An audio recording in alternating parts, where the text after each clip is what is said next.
Hello friend, welcome to वैसमा classes. आज का टॉपिक होने जा रहा है हमारा समूह गतिशील क्या है, किसे कहते हैं, अर्थ परिभाषा, इसकी विशेषताओं का हम वर्णन करेंगे। तो चलिए शुरू करते हैं। समूह गतिशील, अगर हम किसी संगठन या फिर कोई भी चीज़ का अगर हम समाज में छोटे से छोटे या फिर बड़े से बड़े समूह को अगर कल्याण करने के लिए जो काम होता है वो आपने देखा होगा, वह एक समूह के साथ ही होता है, जो कि सामाजिक प्रक्रिया है जिसके द्वारा लोग छोटे छोटे समूह बनाकर एक दूसरे से बातचीत करते हैं, योजनाएं बनाते हैं और उसे ही हम समूह गतिशीलता भी कह सकते हैं। समूह का एक लक्ष्य होता है, वो कुछ न कुछ समान उद्देश्य एवं लक्ष्य के साथ ही उसका निर्माण होता है। मनुष्य एक सामाजिक प्राणी है, आप सभी जानते हैं। उसके अकेले जीवन की कल्पना नहीं की जा सकती है। कोई भी मनुष्य अकेले जीवन यापन नहीं कर सकता है। उसे लोगों के साथ समूहों में जीना ही पड़ता है, क्योंकि जब बच्चा का जीवन प्रारंभ होता है तो भी एक परिवार में होता है जो कि समूह का ही काम में करता है। अगर घर परिवार से अगर बच्चे बाहर निकलते हैं तो भी समाज में एक समूह मिलता है जो कि सामाजिकरण के नाम से जाना जाता है। उसे भी हम क्या कहेंगे, समूह गतिशीलता। समाज में रहने उसके प्रेम, संबंध, विश्वास, सहानुभूति, सहयोग की जो भावनाएं होती है उत्पन्न, वो सब क्या है, वो सब समूह के कारण ही बच्चे में भावनाएं जागती है। उसके बाद सहानुभूति, विश्वास जागता है। और इसी संदर्भ में शिक्षा भी सामाजिकरण प्रक्रिया कहलाती है। शिक्षा, जहाँ के बच्चे कई सारे छात्रों के बीच में शिक्षक उसे शिक्षा देते हैं, तो वो भी एक समूह हुआ छात्रों का। वहाँ भी एक बच्चा अकेला नहीं महसूस करता है। तो ये सब जितनी भी प्रक्रियाएं होती हैं वो सब समूह गतिशीलता का ही प्रमाण है। समूह गतिशीलता के कारण ही बालक शिक्षित होता है, उसके व्यवहार में परिवर्तन होता है और वह आगे बढ़ता है। वो उसके आत्मविश्वास जो है वो निर्भर होता है, वो अकेलापन महसूस नहीं करता है। अगर कोई व्यक्ति मानसिक रूप से, आर्थिक रूप से, जितनी भी रूप से अगर होती है, क्रियाशील होती है, उतने ही उसको समूह का जो है वो निर्माण करता है। कुछ न कुछ समूह में एक ऐसी प्रक्रियाएं होती है जो हमेशा चलती रहती है और हर एक बच्चे आते हैं, उससे जुड़ते हैं।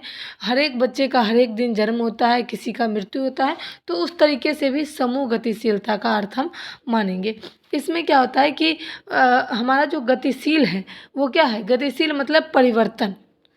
हर एक दिन कुछ ना कुछ परिवर्तन होता है, जो कि बच्चे के व्यवहारों में परिवर्तन होता है, तो वो भी सामूहिक प्रक्रिया ही है।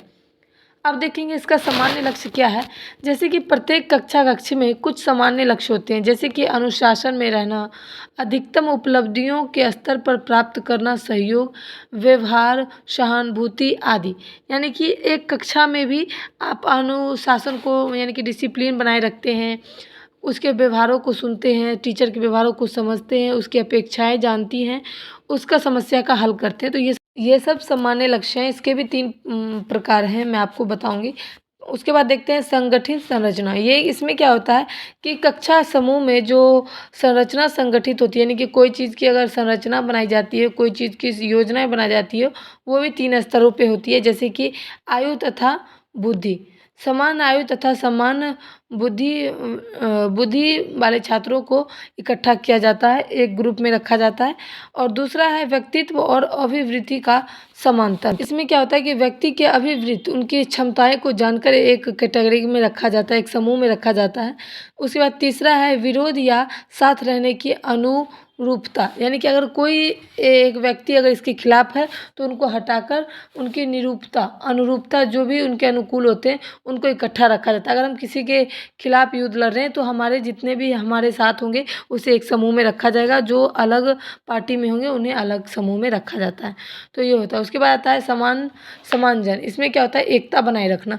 समान का अर्थ होता है एक साथ दृढ़ एवं तदनुकूल होने की प्रवृत्ति, जिससे हम भावना भी कहते हैं। जैसे कि वस्तु हो गया या फिर कोई कक्षा के लिए आवश्यक कोई सामान हो गया, तो वो सब हमारी क्या, एकता बनाए रखने के लिए। अगर कक्षा में कोई सामान की जरूरत पड़ती है, वो क्यों, क्योंकि छात्रों में एकता बनाए रखने के लिए।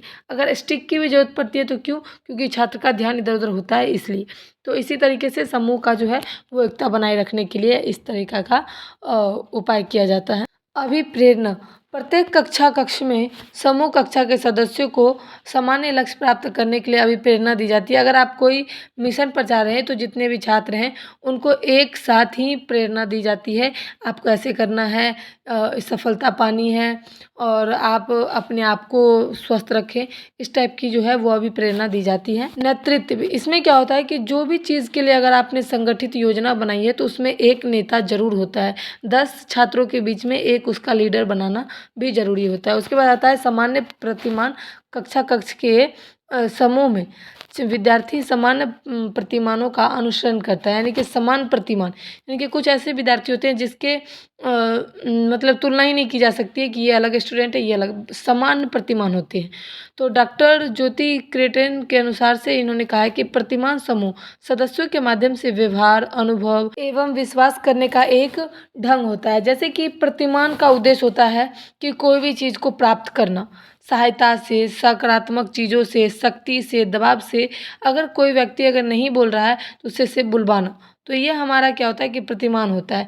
अभिवृत्ति तथा समूहों के विश्वास की प्रणाली का एक द्योतक पद है, यानी कि आपने पुलिस वगैरह को देखा होगा कि सच उगलवाने के लिए कभी कभी उन्हें कठिन चीज़ों का भी प्रयोग करना पड़ता है, कुछ अलग तरीका भी अपनाना पड़ता है, तो उसे हम क्या कहेंगे, समान प्रतिमान, यानी कि बराबर का ध्यान में रखते हुए कोई चीज़ को उगलवाना, कोई चीज़ को बोलना। तो ये सब हमारा समान प्रतिमान के कारण आया है।